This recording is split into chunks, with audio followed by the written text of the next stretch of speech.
आपके दुश्मनों की बेटी है ये, जिसे मोहब्बत के बंधन में बांध के इस घर तक ले आया।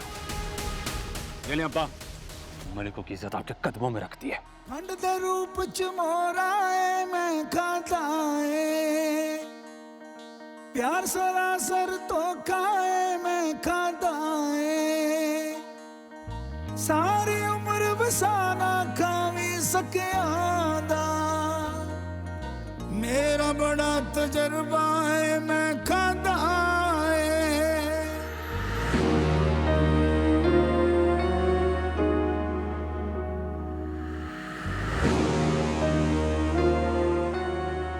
अस्सलाम वालेकुम। वालेकुम सलाम। आपको बिल्कुल भी नर्वस होने की ज़रूरत नहीं है। अब किसी से भी आंखें चुराने की ज़रूरत नहीं है। Be confident. आपने कोई जुर्म नहीं किया। शर्मिंदा हमेशा धोखा देने वाले को होना चाहिए, धोखा खाने वाले को नहीं। आप यकीन जाने, मुझे आपको यहाँ देखकर बहुत खुशी हो रही है। ऐसा महसूस हो रहा है जैसे मेरी आंखों के सामने कोई इंसान मरते मरते जी गया। बहुत शुक्रिया आपका। मौका मिला तो आपका एहसान जरूर उतारूं। नहीं, मैंने कोई एहसान नहीं किया आप पे। मैंने जो भी किया वो फर्ज समझ के किया है। मैं भी एहसान को एहसान समझ कर नहीं, फर्ज समझ कर उतारूंगी। बहुत बड़ा कर्ज है आपका मेरी जिंदगी पर, और मौका दिया जिंदगी तो जरूर ये कर्ज उतारूंगी और आपके लिए खैर की दुआ करती रहूंगी। इसका मतलब है कि आपकी दुआ लग गई है मुझे। क्योंकि जिसे मैं पसंद करता था मैंने उसे पा लिया है। मैं आपको दिखाता हूँ। वो जो येलो ड्रेस के अंदर लड़की है ना, जो मुझे और आपको बातें करते देखकर इनसिक्योर हो रही है, वो मेरी मंगेतर है। कंग्रेचुलेशंस। Thank you. आपको बताइए, मुझे बहुत अच्छी लगती है। तो बहुत लकी है ये। शायद हम दोनों ही लकी हैं। उनका साथ निभाएगा। जी इंशाल्लाह, मेरा इरादा ऐसा ही। मुझे उम्मीद भी यही है।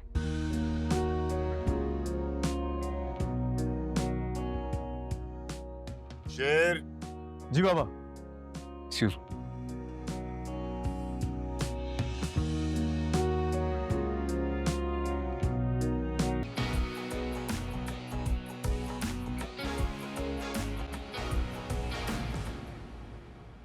आप तुम इस तरह करीब से देखना चाह रहा था। प्यारी लग रही हो। Thank you. आप भी बहुत अच्छे लग रहे हैं। अच्छा, तुम कह रही हो तो शायद। ऐसे बताएं, आपका सेमिनार कैसा जा रहा है?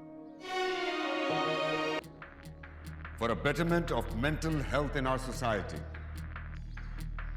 हम मिलकर ही अपने मुआशरे को एक बेहतर जगह बना सकते हैं।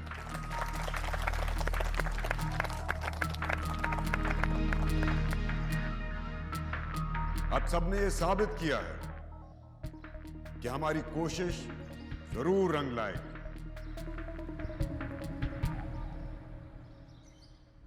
I look forward to the discussions, ideas, and collaborations for the advancement of psychiatry in Pakistan.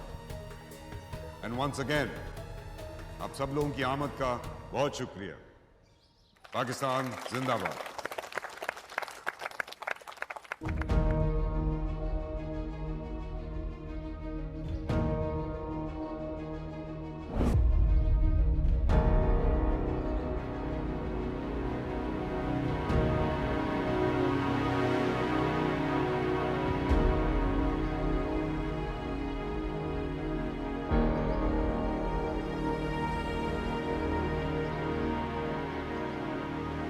शेर, मैं आपसे बात कर रही हूँ और आपको तो ध्यान ही कहीं और है। नहीं नहीं, मेरा ध्यान तो तुम्हारी तरफ ही है। मेरा ध्यान कहाँ होगा। अच्छा, फिर ये बताएं मैंने अभी क्या कहा? अच्छा तुम ये छोड़ो ना, तुम मुझसे पूछो ना मैं क्या सोच रहा था।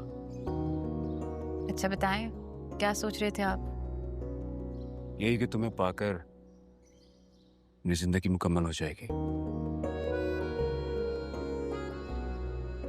Really? रहने दें आप, बस मीठी मीठी बातें करते हैं। जो मेरे दिल में होता है वही कहता हूँ तुमसे। अच्छा, फिर और क्या है आपके दिल में? सारी बातें तो नहीं बता सकता ना अभी, कुछ बात के लिए भी रख दो।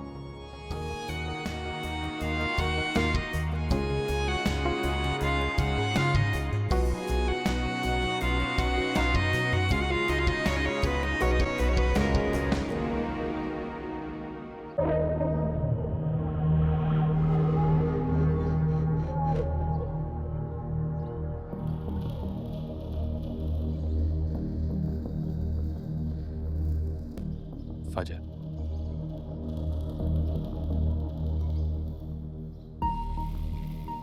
क्या हुआ? क्यों इतनी अपसेट हो? मुझे मिस कर रही थी? लो, फिर से तुम्हारे सामने आ गया मैं। फिर से ताल्लुक बना लें। वैसे भी अब तुम्हें कोई मिलने वाला है नहीं। मुझे तुम्हारी आवाज से भी नफरत है। सिर्फ आवाज से? दुनिया में अगर नफरत की कोई शक्ल होती ना, तुम। अरे फजर, दिल नहीं तोड़ो इस तरह। कुछ पुराना वक्त भी तो याद रखो। एक वक्त था जब तुम मेरी आवाज सुनने के लिए बेकरार रहती थी, बल्कि मेरी आवाज सुन के खुश हो जाया करती थी। उन्हीं खुशियों की बहुत भारी कीमत भरनी पड़ी है मुझे। यार प्लीज, बिला वजह की मजलूमियत मत दिखाओ। कोई लड़का कितना ही क्यों ना फोर्स करे, एक अच्छी लड़की घर से कभी नहीं भागती। चलो मोहब्बत में भाग गई तो भाग गई, लेकिन तुम्हें तो मेरी दाद देनी चाहिए। जैसा तुम्हें घर से लेकर गया वैसा ही वापस लेकर आया। वरना सोचो, तुम्हारे साथ क्या कुछ हो सकता था। तुम्हें शर्म नहीं आ रही? इतना कुछ करने के बाद भी तुम शरीफ बन रहे हो यहाँ पर मेरे सामने खड़े होके। अरे मैं हूं शरीफ। तुम शरीफ नहीं हो। शरीफ तो तुम्हारा वो कजन था। मुझे एक बात ना समझ में नहीं आती कि तुम दोनों की रगों में एक जैसा खून कैसे दौड़ सकता। एक इंसान इतना बुलंद और दूसरा तुम जैसा घटिया इंसान। अपनी औकात में रह के बात करो। वो टके की लड़की छोड़, जिसकी माशरे में कोई इज्जत नहीं है। छोड़ो मुझे। इस तरह बात करती है।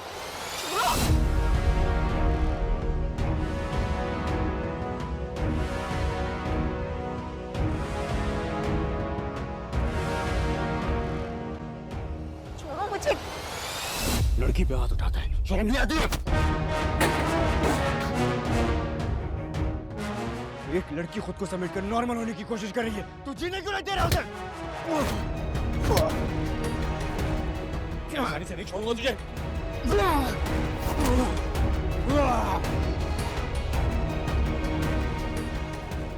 गलती हो गई जो तुझे उस दिन छोड़ दिया। उसी दिन गोली मार देनी चाहिए थी। आइंदा अगर तूने इस लड़की को तंग किया, मुझे ही जान से मार दूंगा।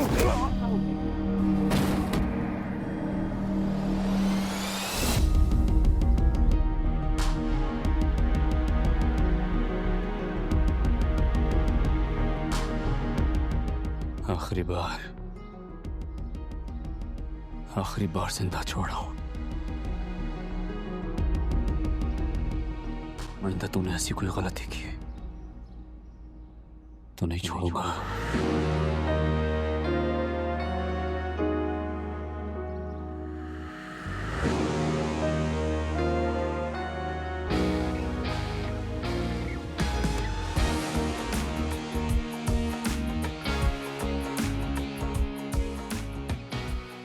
सॉरी। जिंदगी हर बार आपके सामने शर्मिंदा कर जाती है। इसकी तरफ से मैं माफी मांगता हूं, लेकिन ये आइंदा नहीं करेगा। मैं वादा करता हूं ये आइंदा नहीं करेगा। सुनता रहा मैं बातें सभी दिल की, यादों में उलझा रहा। अस्सलाम वालेकुम। वालेकुम सलाम। बाद ये तुम्हें क्या हुआ? ये चोट कैसे लगी? बेटा बताओ ना, कैसे लगी चोट तुम्हें? बताओ भी, ये क्या हुआ? Thank you. बस क्या बताऊं ताया आपको, कुछ बहुत अपनों ने वार किए।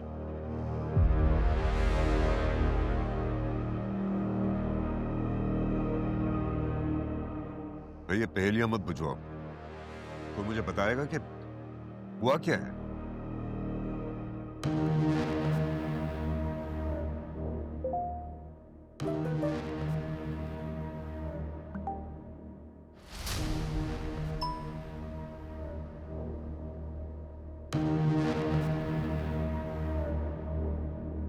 ये क्या है शेर? What is this? बाबा मैंने आपको मेल कर दी है सारी बात, लेकिन आप पूछ रहे हैं तो फिर से बता देता हूँ। Being a managing director of the company, मैंने इसे निकाल दिया है कंपनी से।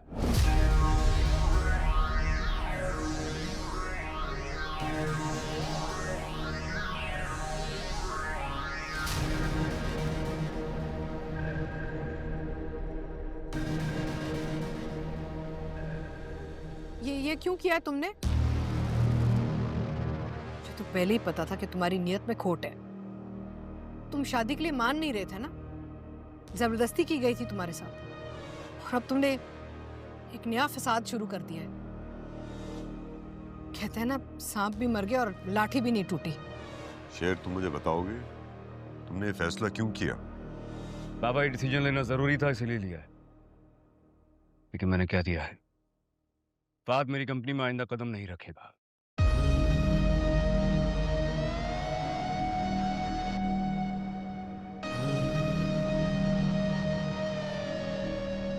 यार आई डोंट नो तुम किस स्टेट ऑफ माइंड में हो इस वक्त।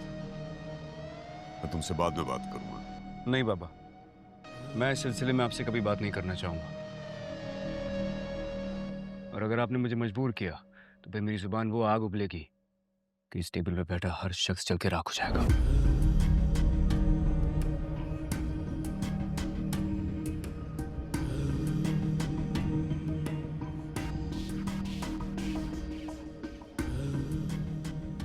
जानती हूँ कि ये सब तुम क्यों कर रहे हो। ये रिश्ता तुम्हारी मर्जी के खिलाफ किया गया है ना, इसलिए तुम्हें फहाद को नौकरी से निकाल दिया ताकि रिश्ता टूट जाए, है ना? अम्मी आप कैसी बातें करती हैं आप? पता नहीं मुझे क्यों हमेशा शक की निगाह से देखती। मैंने आप में और अपनी माँ में कभी कोई फर्क नहीं किया है। ये सारी बहनें मेरे लिए बराबर हैं। मैंने उस शादी के लिए अगर मना किया था, जेन्युइन रीजंस तो उसके पीछे आप जानती है क्यों। आप सब लोग राजी हुए, मैंने भी तस्लीम कर लिया।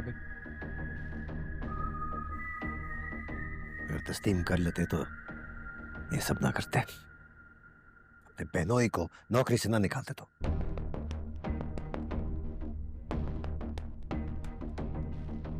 मुझे मेरे बिजनेस के लिए जो ठीक लगेगा मैं वही करूंगा। अब मेरा होने वाला बहन भी मेरी जिम्मेदारी नहीं है।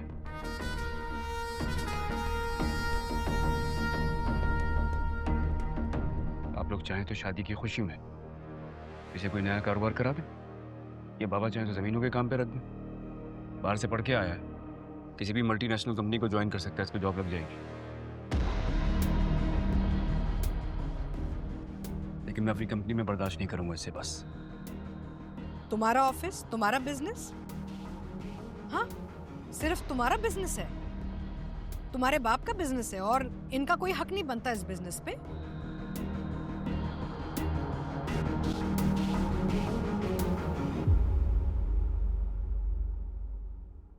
ठीक है, फिर नसीम आपा से कहें कि वो ऑफिस आए और आकर अपना हिस्सा संभाले।